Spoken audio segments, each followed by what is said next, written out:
Yeah.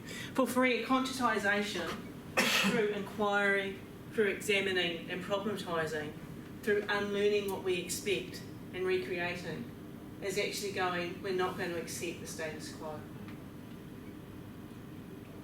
We're actually going to read it for what it is, and reading it for what it is unlearning it, and then we're actually going to recreate something in its place. And there are initiatives, and we'll look at a few today and tomorrow that do this around the world. That's his book cover that Cliff's seen quite a bit of.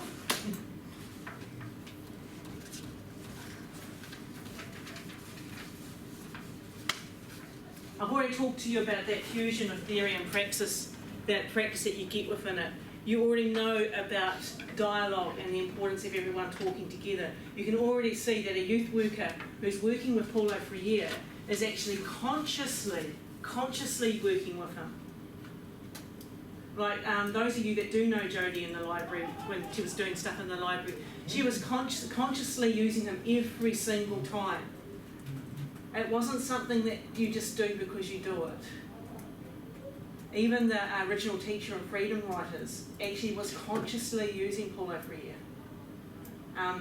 That movie was consciously using Paulo Freire, but it's working with a broken teacher. So the teacher actually, when everything gets exposed, doesn't know how to handle things. He closes up, so it doesn't quite work as a good example. Contestation means you're never accepting the status quo. You're always critiquing it. You're never saying, this is okay.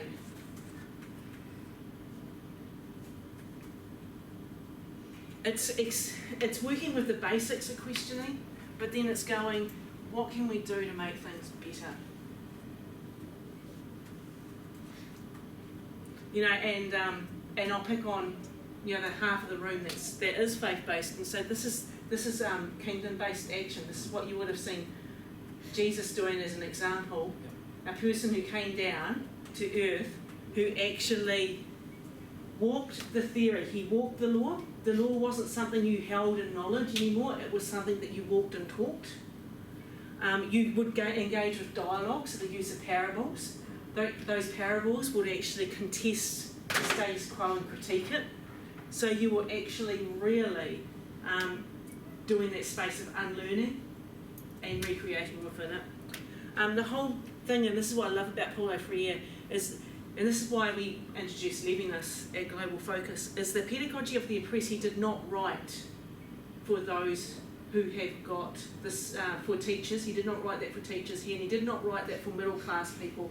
He did not write this book for anyone in a position of power. He wrote this book for the oppressed. And I love the dedication. The dedication in it, and you open a couple pages, it goes, normally you get the dedication going to mum and dad, thank you very much, love you, you know, that sort of thing. His dedication is to the oppressed and those that stand beside them. That's hugely powerful.